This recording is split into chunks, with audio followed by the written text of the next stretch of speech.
Alright, welcome back. Part 3. And basically what I did was just a little bit of work on this little preamp. First thing I will tell you is that the way this thing's laid out, it is just extraordinarily high gain. I know I said it in the last video, but with 1 millivolt peak to peak going into the tape head input on this, I'm getting an insane amount of output. So it's an ultra high gain amplifier, and you need that for the tape head. Tape heads are very, very low voltage devices, so as a result you need high gain, and hence the 6 transistors. You do pick up kind of a 60 cycle hum, even though there's no 60 cycles going in here. I'm using a really highly filtered bench DC power supply.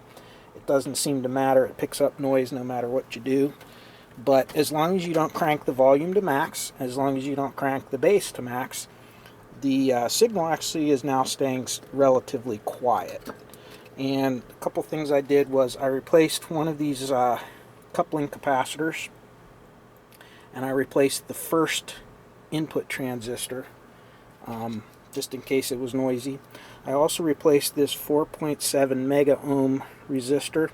It was starting to creep up out of tolerance, so I replaced that. All the other resistors were pretty good, and I replaced these 200 microfarad coupling capacitors. They were both a little bit leaky, and they were both the originals, which are these Mallory's, which are really good capacitors. They were actually reading about 150 microfarads, and they had a little bit of leakage to them. These ones are not leaking at all, and they're right at 100 microfarad. So with that being said, everything's decent in here. If I turn on my power supply, let's see here what we get, and I'll bring you up to the scope. I think this is getting to be a routine for us, huh?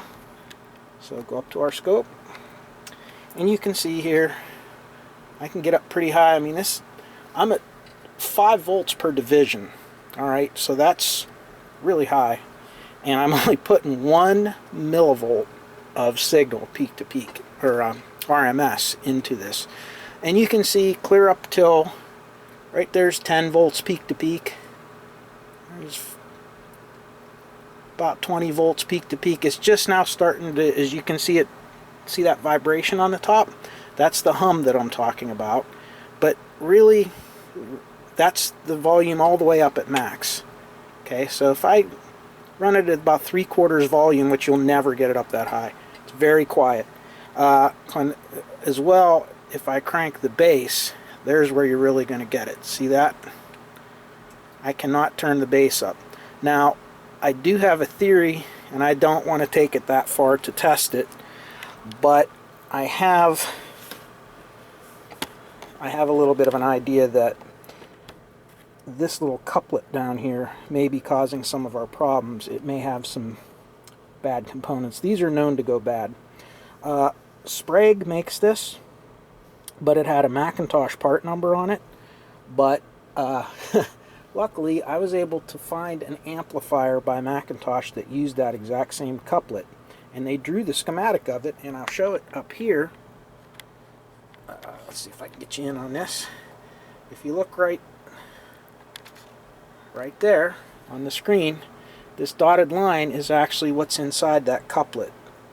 And this is a Macintosh MA5100 preamp. Okay, or integrated amp, I think it is. MA5100.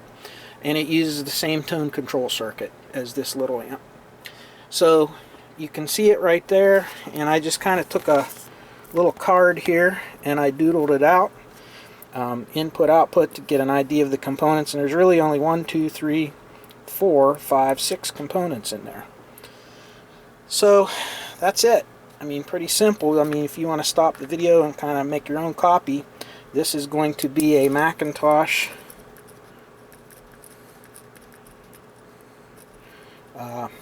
130-007. That's the part number. Okay. And this is a couplet. They call it a module.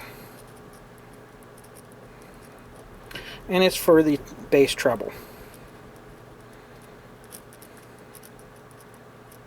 Okay, so there you go. We're going to move on now, and we're going to throw the next amplifier up on the bench, and hopefully we can get it to perform just as well as the last one. The last one is working fantastic. I gave it a burn-in of about an hour, and it never budged, it never moved.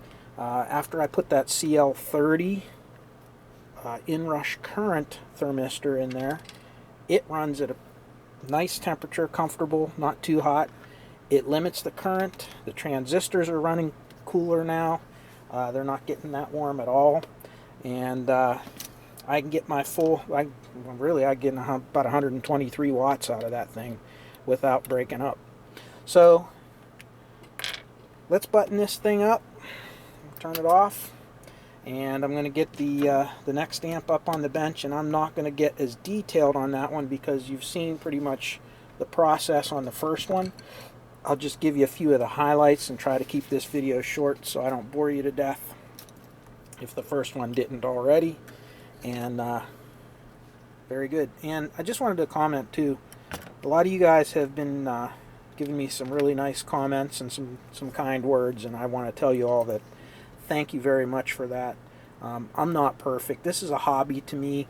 I'm a lot better with X-ray electronics and stuff like that, but this has always been a hobby of mine.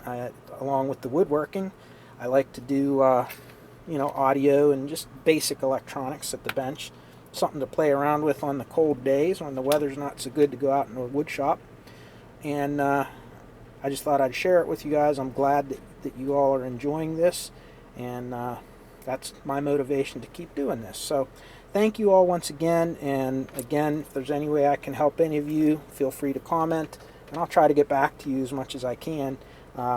Sometimes work gets really busy and I can't always get back to you right away, but usually I check my emails daily and so forth, and in the evening. I sure don't like watching TV anymore. There's so much garbage on, so it's a lot better to just kind of go on and go to YouTube and watch the channels where the people like the same thing I do, stuff like this. So thank you all, and let's get this amp up on the bench. Well, here's amplifier number 2, and as you can see, it looks a lot better. This one does not have the switches for the speakers and the manual automatic, so they have the plugs in them still. Still has the original power on light, which the last one did not. The printing on it's a lot better. This amp I don't think has nearly as much use on it. It's funny because the way this thing was wired, how I found it, very interesting. You might want to know. You're going to laugh, but the amplifier that we just repaired was connected to the big speakers on the bell tower.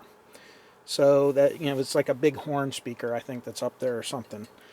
And that was driving all of the bell sounds.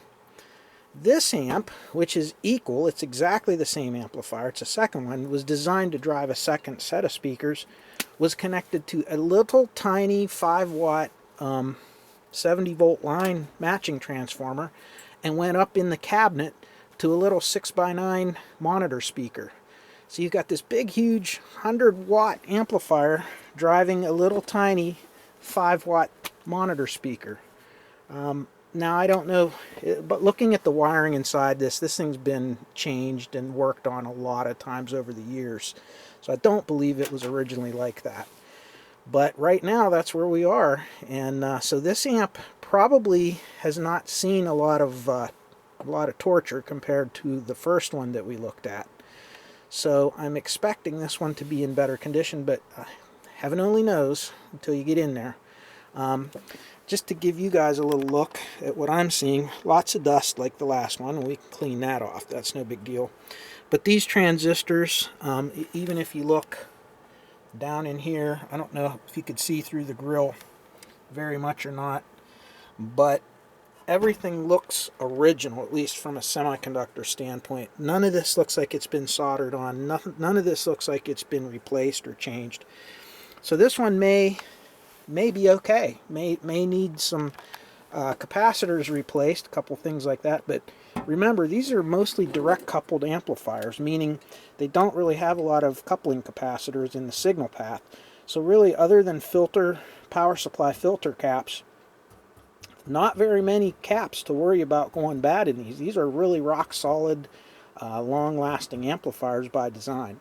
So I don't know. This one may go a lot easier than the last. Of course, famous last words, huh?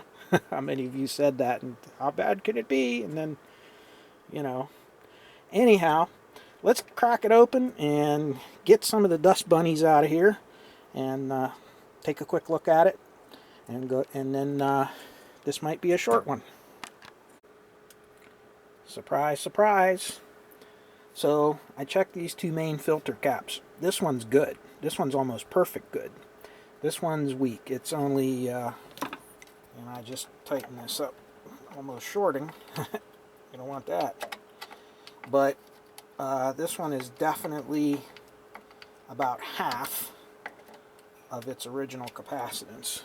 Neither one of them have a very high ESR though. So, you know, and my capacitor analyzer definitely, my LCR meter definitely can check it at different frequencies and so forth. Probably this would work. And I may leave it for right now to see how it works. The cap may reform. Looking over here at the varistor, or the thermistor, I'm sorry, looks like it's been replaced, and definitely had a transistor replaced here. So, and of course, surprise, surprise, they're missing the mica pads again. So, I don't know what to think about that. I just, honest to goodness, guys, I've never seen an amp work without the insulators. All I can say is the anodization on these heat sinks is so thick that, as you saw in my last video for this first amp, it just, that was the only isolation you were getting. So anyhow, we'll go through the routine. We'll check all the transistors, match them up, replace any ones that need replaced, so forth and so on, and amp will be ready for a test. All the diodes are very good on this one. I don't see any problems with those, so they're not going to need touched. And probably this capacitor will be just like the last one. It was perfect. It really didn't need it a whole lot. There was one, this first one here was a little bit noisy. Probably could have got away without it, but I replaced them, as you remember, just for good measure. So anyways, here we are. This is where we're at. And right off the bat, I noticed the power supply on this has a different value of current limiting resistor. This one looks like to only be, what is that, 1 ohm? 10 ohms? Okay, the other one was definitely a different value. So they've messed around with this a little bit, but anyhow, we'll go through it. We'll check everything out just like we did on the last one, and I'll be back after I do all that. Well, there's one I've never seen before.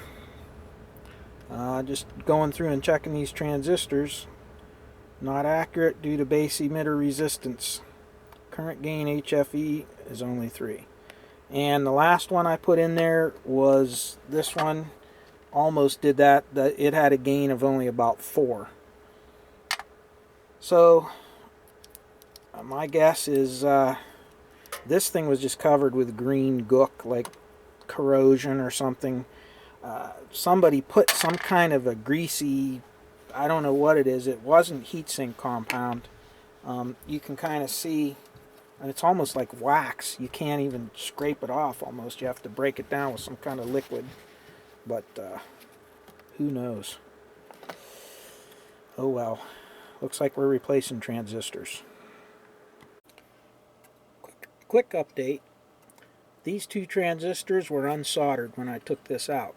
I finished cleaning them off, but somebody had already desoldered them, and obviously didn't finish desoldering them because the heatsink is part of the transistor, and it was, you can tell it's factory. It was never desoldered. So for some reason, somebody unsoldered these and just left them. Obviously, this amp has never been working for years and years and years. I can't make this stuff up. Alright, we're all done. Even though these were desoldered, when I took them out and tested them, they were all good. As a matter of fact, all the transistors on this board were good. Now, as I said before, these dome top transistors are notorious for, and you can see this one's already on its way, they'll corrode on you and go bad, and the leads will go bad and they'll start to get noisy and all kinds. So I just, for preventative maintenance, I replaced them. These ones were not original. They'd been replaced, and they weren't put in there too well, so I replaced those. I mean, you know, couple dollars worth of transistors for this amp. Don't mind that. Capacitors were totally shot, again, leaking, bad, crusty. So those got replaced, and board cleaned up really well. So I'm going to plug it in and fire this thing up and try it. Again, like I said, the main filter capacitors are not perfect, but they're also not bad, not terrible. They're not leaky, they're just not reading the maximum capacitance that they're rated at, but they should work, and I'll just play it by ear, see how it works out, and if everything sounds good, I may leave them, and if not, I'll replace them. Alright, here's our rig. It's all powered up, and I'm getting a very, very clean 108 watts out of this thing. It's running absolutely cool, and yes, I cleaned out my transistor stock. I had some great big transistors, but they really were way, way, way overkill for these. They were 250 watts each. So I had a really good set of NTE 130s. I measured them all and matched them up, and they're really close. An NTE 130 is the same as a 2N3055. It's a 115 watt transistor, which is kind of in the same line, if not even more powerful than the ones that came out of here. So it's actually a little overrated from the last ones. So I think they're going to be just fine, and they work fantastic. The capacitors in this work perfectly. I'm not going to recap the main caps on this one, because if I can get 108 watts clean out of a 100 watt amp into 16 ohms, I'm thinking that's going to be it. Now, if we look up here, I'm just sitting idle right now at about 10-15 watts. But take a look. We'll bring it all the way up to the 108 watts, and you can see it's just beautiful, crystal clear, clean power. Right there, it's starting to break up. I'm at 44 volts, which is about 120 watts, 125, just like the last one. And just so you see, let's run this down to about right there, and let's change this to 10 volts per division. I'm on a 10 times probe, but it doesn't have one of those little automatic switching things, so even though it says 1, I'm at 10 times. So we're idling along really well here, and let's go just sweep through some frequencies here. I'm at 1 kilohertz now, and I'm just going to go in, we're just going to go, there's 11, 12, and you can see as you get up, I'm at 71 kilohertz there. So there's 20 kilohertz, and you can see from 11 to 20, there's not very much drop. And that's what you want to see. That's what we were talking about in the last video. Now, if I bring this down, let's change our frequency, there we go. So let's come down, and you can see, no matter where I go, the amplitude, I'm staying on these two lines here. So at 100 hertz, that's where I'm at right now, and I can even drop it more, 80, 70, 60, and you can see what this amp does. No matter where I go, I'm down to 30, 20, 10. There's 10 hertz. Even at 10 hertz, it's tracking a little bit low, but watch this. 20, it's right up where it needs to be. And you can see once I'm at 30, the amplitude's going to stay totally flat from 30 all the way. as I keep going, and you can see the amplitude, how flat it stays. And that's what we're talking about by having the impedance being properly matched. No matter where I go, I'm around 1 kilohertz now.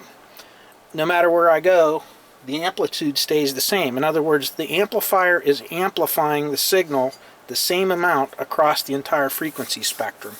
And that's what this autoformer, what its job is supposed to be for. That's what it does. Now, if you have a perfect world, this is going to do the same thing. You know, if I have another amp without this transformer across a DC resistive load like I have right now, which is a resistor, that doesn't have any inductive or capacitive reactance to it, it's a regular amp's going to stay flat like that too. But what they're claiming at Macintosh is, even if that 16 ohms were not a perfect 16 ohms across the board, we would still see a relatively flat response curve all the way across. And that's what it's supposed to do. Even if you have a difficult load, you know, different sets of different types of speakers and so forth, it's still going to stay pretty straight like that. So this amp was a piece of cake. It took me all of about 2 hours to restore this one, and it's good to go. So this project's complete, and I think I'm going to take it down and get it installed and see how it sounds. I'm going to have to clean the tape heads a little bit and put everything together and get everything adjusted, all the volume controls and everything. I'm sure it's going to be pretty wild now, but wow, I don't know how this thing worked. I mean, you know, I've heard the bells play recently. They're real distorted and crackly, is what they always sounded like, which now I see why. But by somehow it worked. I mean, at least it made some sound. You know, all distorted and everything, but it made a sound. I'm surprised it worked at all. I mean, this amp didn't even have the driver transistors soldered into the board. They were desoldered, and somebody forgot to you know, this work, to my understanding, was done 20 years ago or more. So I got nothing. Maybe it's a church, maybe it's a miracle, I don't know. But all I know is it's working right now. Everything's perfect, and we're going to assemble this back together and move on to our next project. Still waiting. I got a couple more weeks before my little transformer comes in for our guitar amp project, and then we can finish up with that. And I am right now working on a basically a little receiver from Realistic Radio Shack. It's an STA11, and I've started a little bit of video on that, and I got to get that one done. And then I have a Pioneer SX750. This will be the second one I've done this year of those. I didn't record the first one. It was a project. I just went through the whole thing. I've sold it already, but this one here, I'll probably do a video on it. So that's what's coming up in the future here. And hey, hope you learned a little bit about these. I know I sure did. This was very, very surprising and interesting. So, all right, if I did a good job, give me a thumbs up, and more to come later. Have a great day.